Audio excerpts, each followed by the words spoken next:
All right, so today we're going to be covering the Brian Taylor Cohen and the Cenk debate. We're going to be covering a few points in that interview, and we're going to get closer to a solid decision. Is Cenk completely naive, optimistic individual who is desperate after a horrible loss this year or last year, or is he in it for the grift? Let's have that conversation. So when it comes to the crazy loss that the Democratic Party suffered last year in November, it's not like too difficult to understand that there's going to be 1,000,001 opinions when it comes to what the Democratic Party needs to do next. Does it need to go more liberal and support individuals like another Harris run or Pete Buttigieg or even Gavin Newsom from California? Like, I've been hearing all kind of crazy things when it comes to, does the Democratic Party need to double down on liberalism, or does it need to embrace individuals like an AOC or even another Bernie Sanders run, which, he's getting the age, but I honestly wouldn't mind? Or do we go the Cenk approach, which is, I guess, good conversation for people to have. But at the same time, if you're not having these conversations in good faith, then the conversation is dead on arrival, and just like my opinion with Cenk a few videos ago, still remains the same. I believe Cenk is wrong in his analysis, in his strategic approach of approaching MAGA individuals. But when it comes to him grifting, I need to see a little bit more. I need to see some cash payments. I need to see him on, Fox News, and they're actually, wanting to see him on there. Like, at least to me, in my opinion, I need to see a little bit more instead of him just trying to do, a shot in the dark. That's just my opinion on the matter. But let's go ahead and get into this conversation. And let's just see, in my opinion, how misguided he is on his whole approach. Let's take a listen. At an unlikely event this past weekend, AmFest, sponsored by Turning Point USA, so not exactly a liberal bastion there, but I wanted to talk about this event in particular because you've taken a lot of heat for going in the first place, and I want to push back against that right off the bat, because I do think if this election has shown us anything, is that Democrats do have to be willing to go into spaces that are more hostile to Democrats. Inherently, if we're going to look at expanding our coalition, expanding our tent, we have to go outside of that tent to be able to do that. So I disagree with people who think that you shouldn't be going there. I think we should be going into the most dangerous territory that we could. That's the only way that we're going to be able to really send our message the farthest. So just with that portion right there, and I don't want to kind of nitpick every single thing, but I if there needs to be a little pushback, that's what I'm gonna say. And sorry if I sound a little like this. I'm like battling a cold right now, so I'm gonna try not to yell because then I'm gonna start coughing and all that. But I don't believe that Democrats or progressive needs to do anything. We don't need to go onto these right wing platforms or these Republican platforms to try to convince their base. If you look at the information, if you look at the data, there's still a lot of available voters who just don't vote, who don't feel energized, who don't feel that it's a point or a purpose, or just not really educated in the whole pursuit of voting. So when, if we do have individuals like a Mark Lamont Hill or, individuals who are well equipped to go onto these shows to have a discussion or debate, yeah, go ahead and go for it. But I don't think everyone and their mama needs to go onto these platforms. Like myself, I am not equipped to go on Fox News or even, a Pierce Morgan, because not that I'm not knowledgeable. It's just I don't have the patience and I'm going to lose my shit. I can't sit there for 30 minutes to an hour trying to have a civilized conversation because it's not going to work with me. I'm going to lose my shit and I probably won't never be invited again, which is okay with me. But to say that we need to do this, I think we need to, one, educate our base more and then do a better job with communicating with individuals on our platform and what policies we champion and how those policies are going to materially change your life. That's what's important. But, hey, I digress. But I do take issue with one thing there. You said in that clip, I knew you guys were for real about fighting the establishment, and you give a bunch of a list of reasons, but you said it to a room full of people who voted for a billionaire in Donald Trump and who was funded by the literal richest guy in the world, in Elon Musk. So I understand and appreciate your argument that Kamala Harris and the Democrats are to establishment. That's a drum that you've beaten for years now. But isn't it insane to think that this Republican Party, this MAGA Republican Party, is the answer? Like there are more billionaires in Trump's cabinet than the buffet line at Davos. Mm-hmm. Yeah. So let's take both of those real quick. So number one, I'm going to talk to folks. There's a talking point that we have on the left that we don't realize is absurd, but it is totally absurd. They say, well, if you go talk to them, it legitimizes them. You know what legitimizes them? Winning the election. Right. I mean, that ship has sailed, right? Like when people say don't go on Fox, as if millions of as if we're the reason that Fox is suddenly going to be legitimized because on a network that millions of people watch on a daily basis. Of course. And so and they even won the popular vote. But the fact that they won the popular vote is very relevant because we have to win those voters back. And you can't win those voters back if you're not talking to them. So that's point one. Now, on in terms of the establishment, this one is a complicated and really interesting topic. So both sides claim that the other side is bad and their donors suck, but our donors are great. And I always find that conversation intensely absurd, right? So if you excuse me, so what he just said there, and I wish I was in the midst of that conversation because I need individuals to be a little bit more clear when they just say they, like who is they? Because a lot of the progressives that I speak to don't believe that wealthy donors on the Democratic Party side is beneficial in any way. Like a Bernie Sanders, he's not going to say, Republicans shouldn't be taking, dark money, but it's okay for Democrats. No. So once again, like, who are you talking to in regards to the Democratic Party?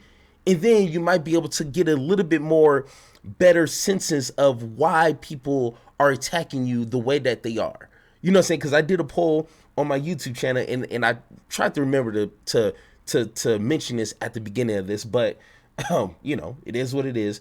But I asked, would you say Cenk is a grifter or an idiot or not sure? And 56% of you guys, I had over 1,000 people vote, say that he is a grifter.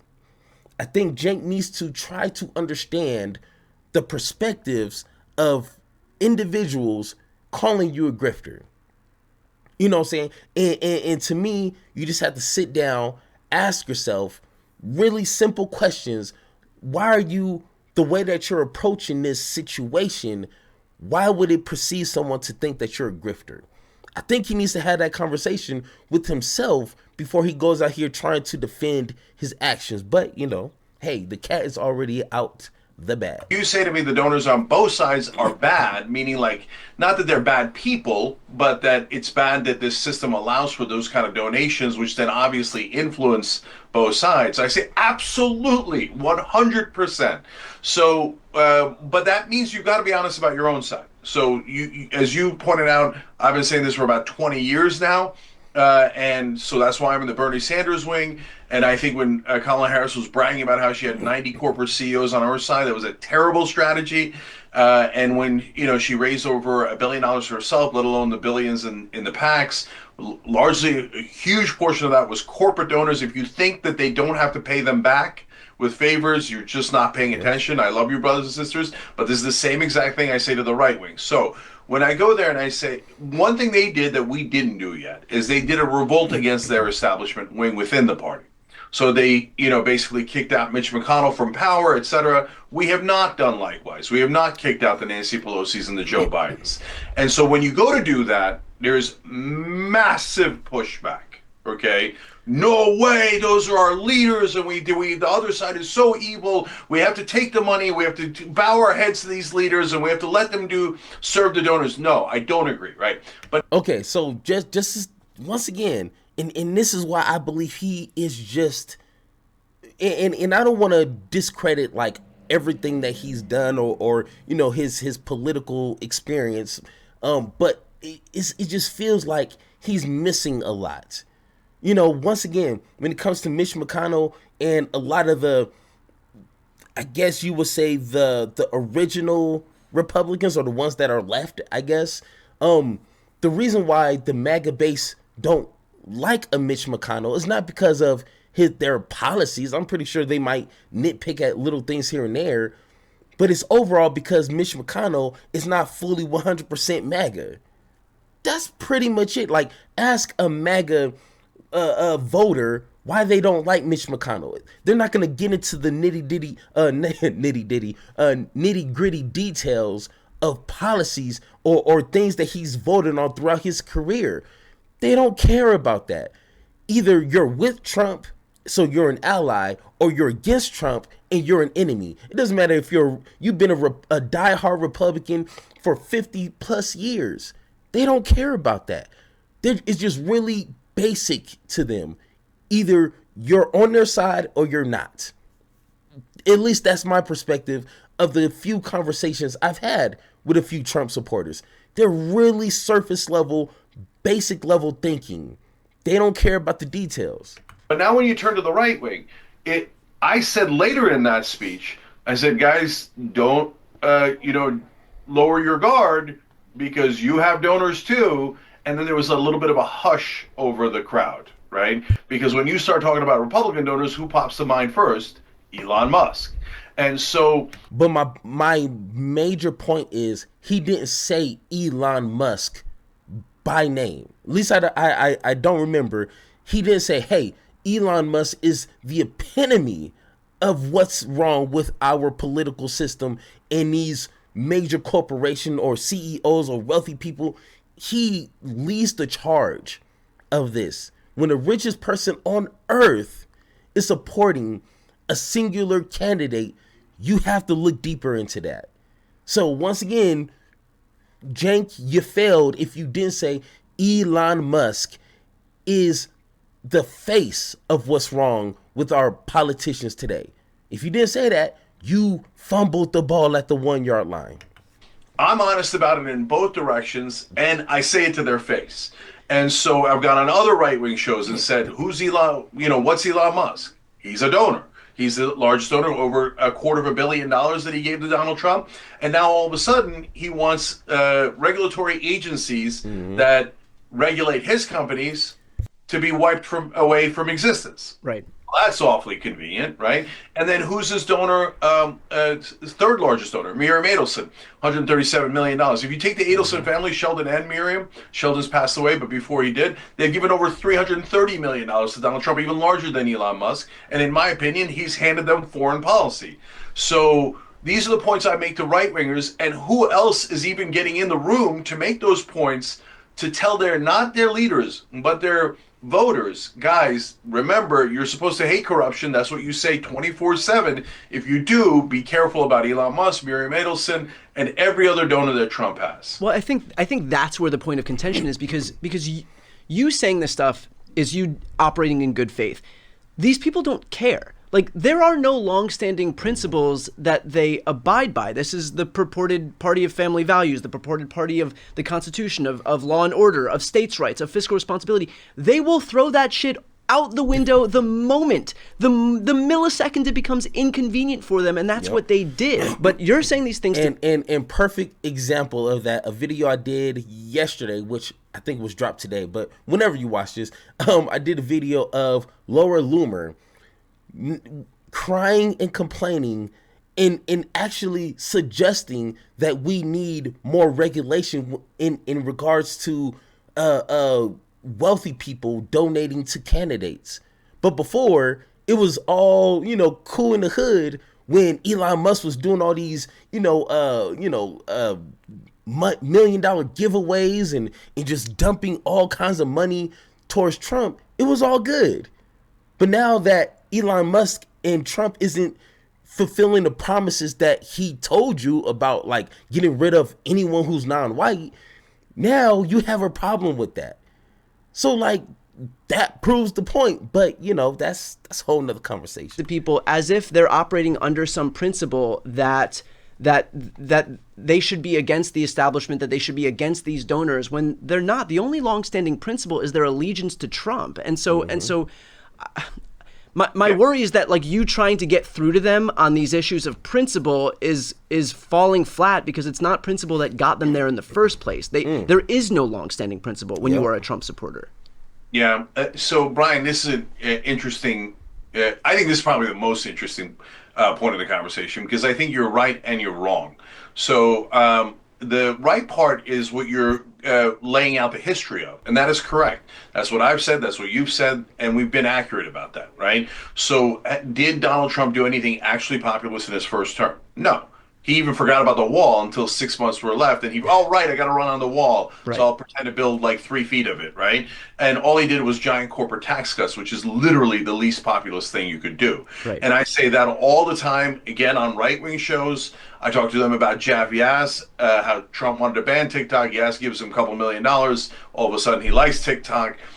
Same thing on electric vehicles and Elon. And again, whenever I make those points, even the host nod along it's uncomfortably true, right? Yeah. So now, so on family values, another point where you're absolutely right.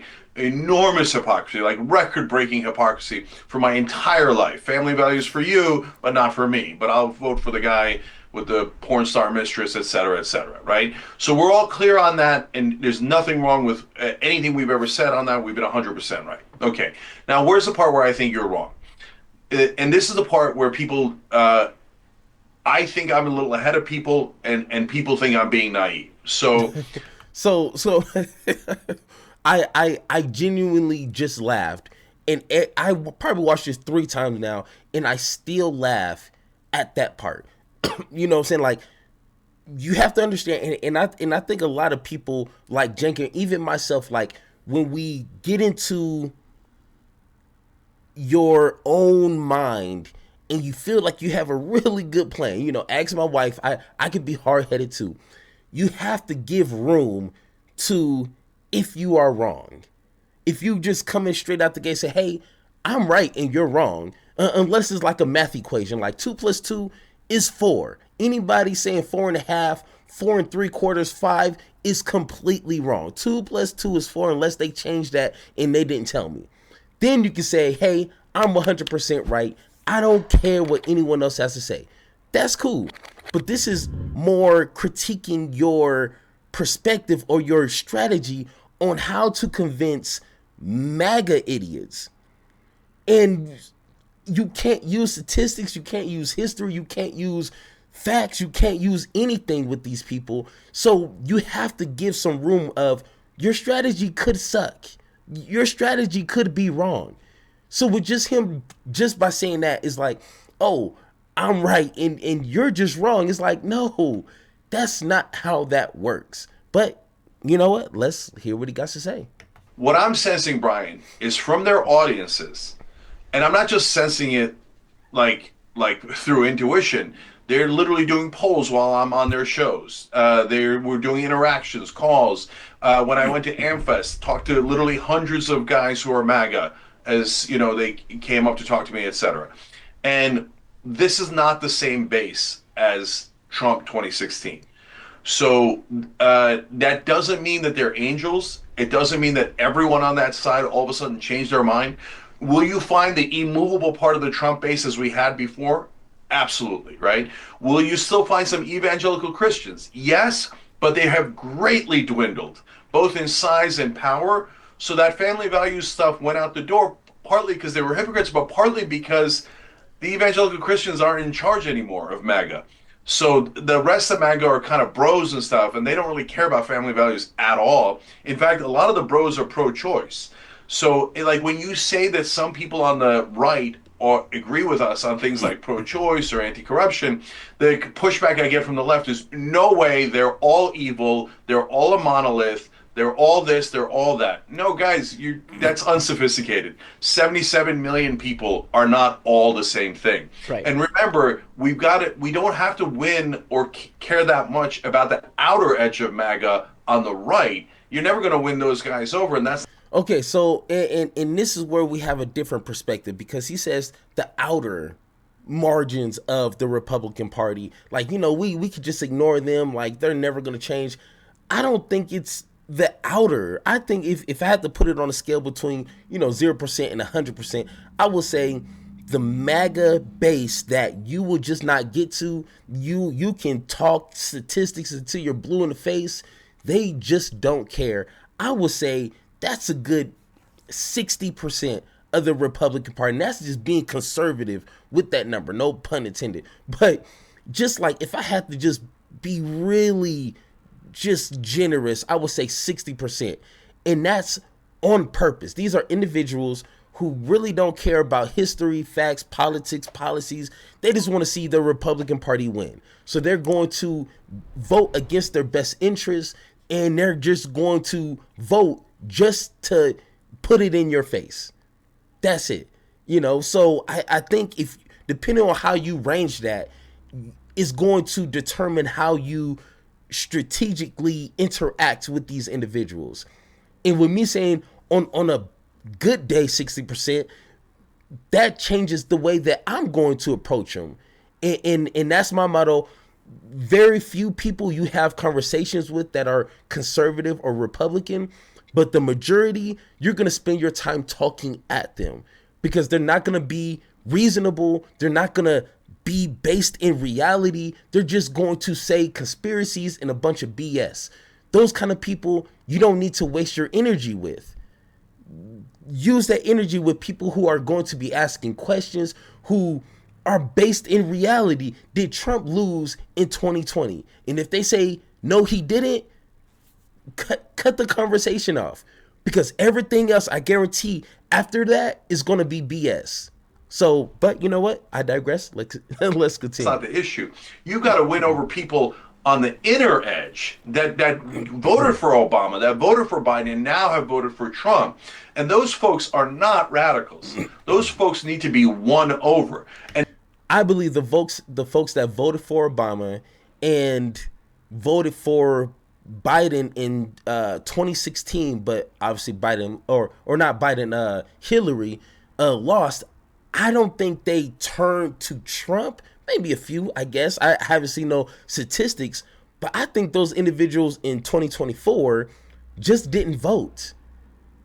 I think that's simple. Like myself, if I get to the point to where I don't want to vote for the Democratic Party, I'm not going to vote for Republicans. Get out of here, bro. I love myself a little bit. You know what I'm saying? I just won't vote. That's simple. And I think that's the people you need to talk to. I don't think they're crazy enough, at least all of them are crazy enough to vote for a racist like Trump. So once again, if you have a different perspective on that, that could determine the way that you strategically talk to these individuals. So once again, I think Cenk has his numbers kind of mixed up here, but they are different than what the base was before. And so what I'm sensing is, on anti-war and anti-corruption, they really do mean it. Now, if you say yes, but they're backing Trump, who's doing this obvious brazen corruption we just talked about, I know.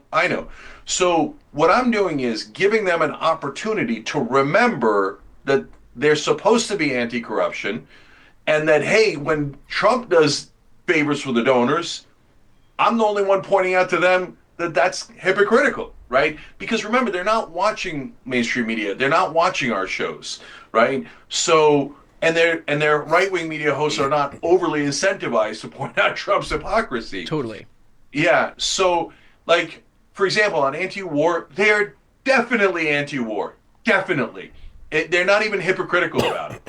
And so if you don't believe me, I love you. It's okay. I get it. We've all been burned hundreds of times, right? But if it turns out I'm right, what I'm hoping people go, oh yeah, Cenk told us this. I remember yelling at him about it. but it turns out, holy cow, they are anti-war, right? On anti-corruption, I think that the instincts of some portion of their base are correct, but we've got to show them without like ripping their face off that maybe Trump is also corrupt.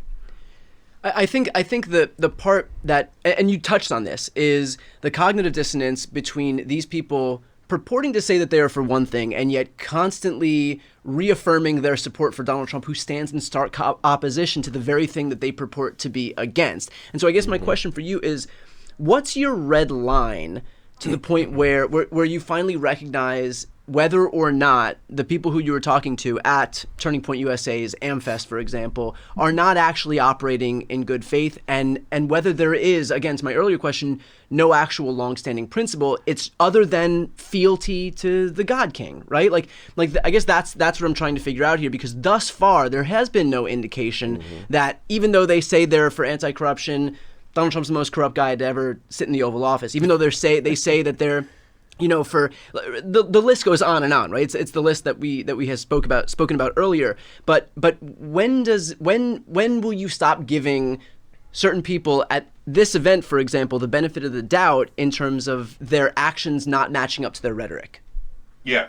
So I think some things are clear, right? So, for example, we're not going to win on a whole heap of issues, right?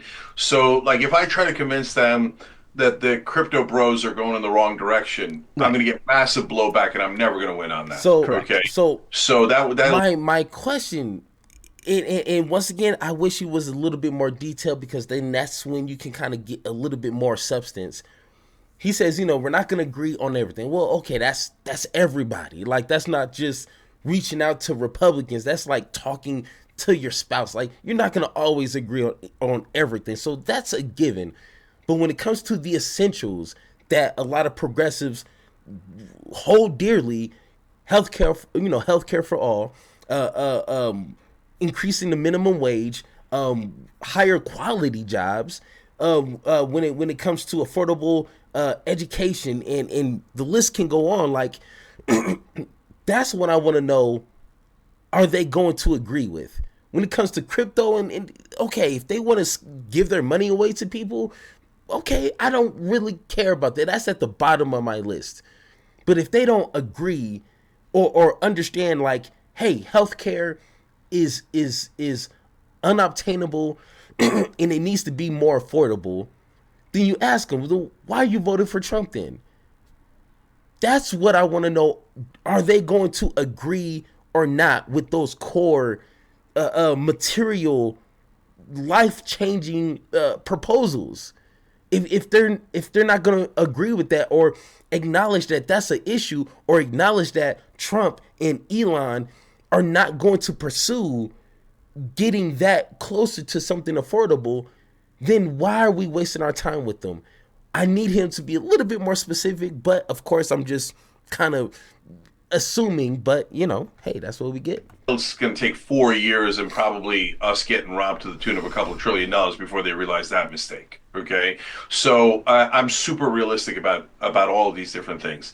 I think that on corruption, they're never going to want to admit in the beginning that Trump is doing favors for their donors. Although, again, I see right-wing hosts and people in their audience going, I understand what you're saying about Jeff Yaz and TikTok. I understand what you're saying about electric vehicles and Elon. So that's the beginning, right? It's not the end. So then my best guess is the anti-war stuff is where the rubber hits the road.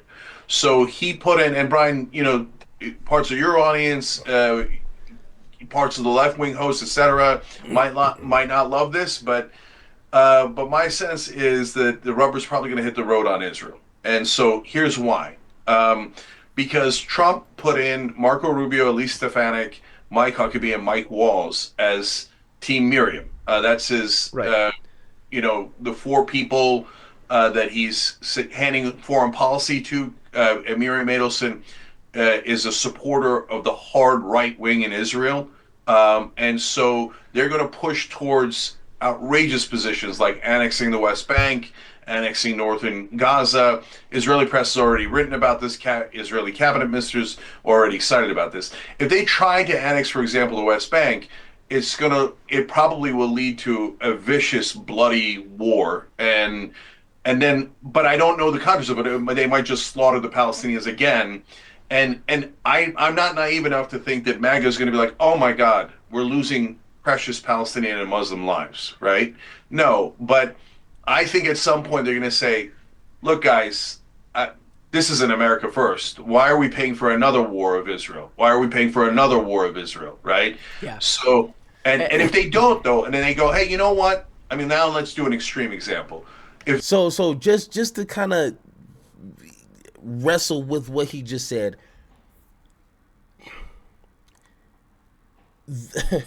and I'm being generous here.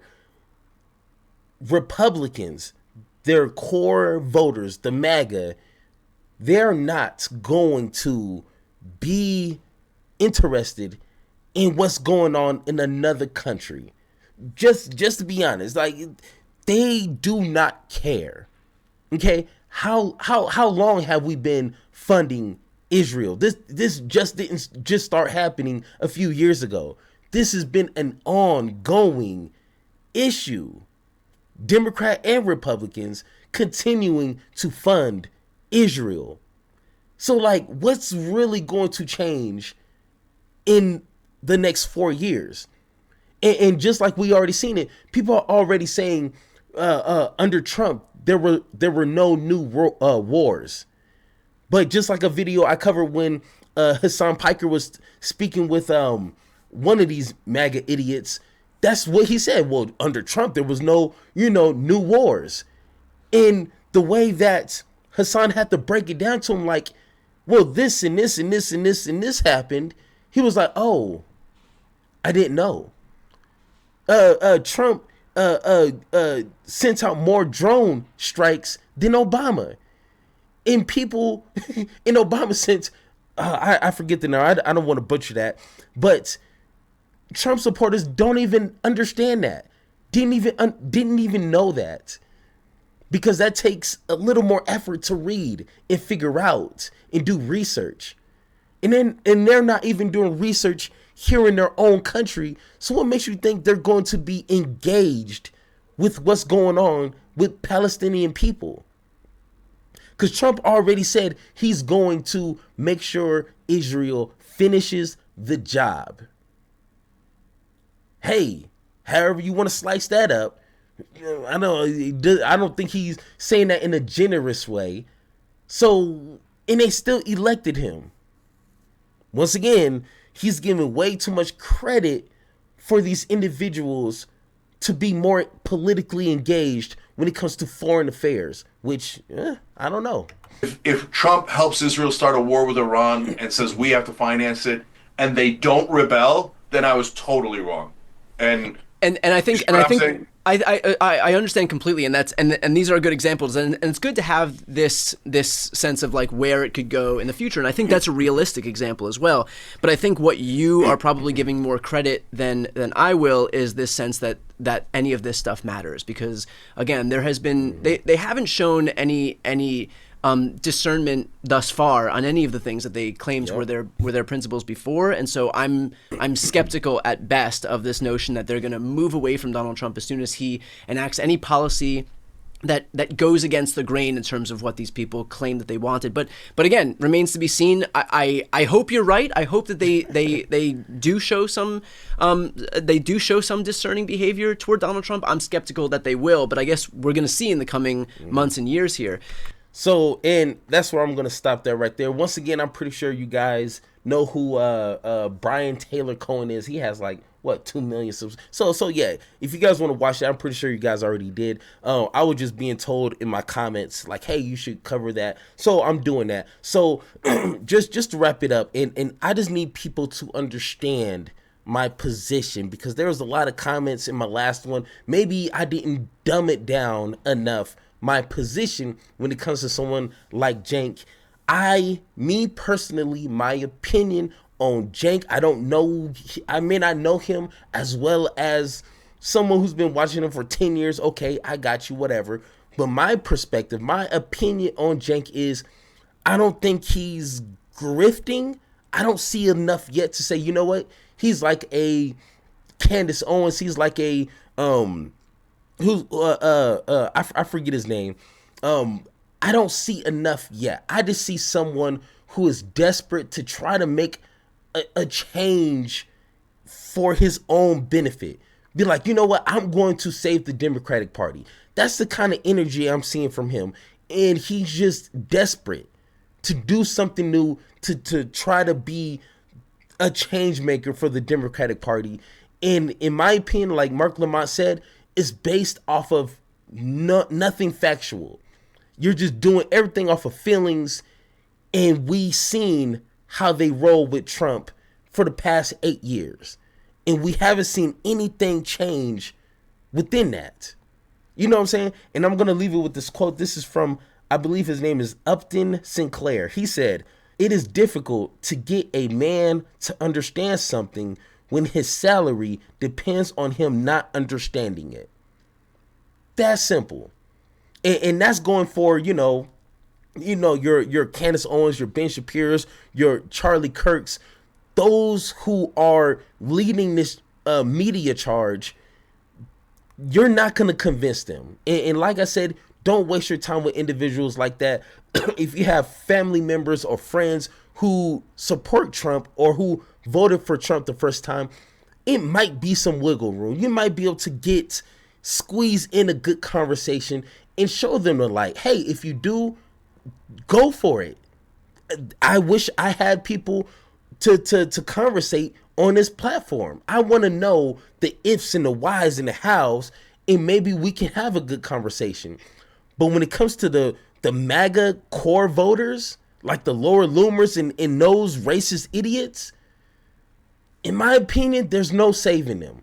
You're not going to get to them, so why waste your time and make yourself look bad trying to reach those kind of individuals who purposely do not want to have that good faith conversation? I just don't see a point. But once again, if you agree or you disagree with anything I said in this video, let me know in the comments down below. Or if you got the balls, hit that Discord link so me and you can have that one-on-one talk. And like always, let's have that conversation.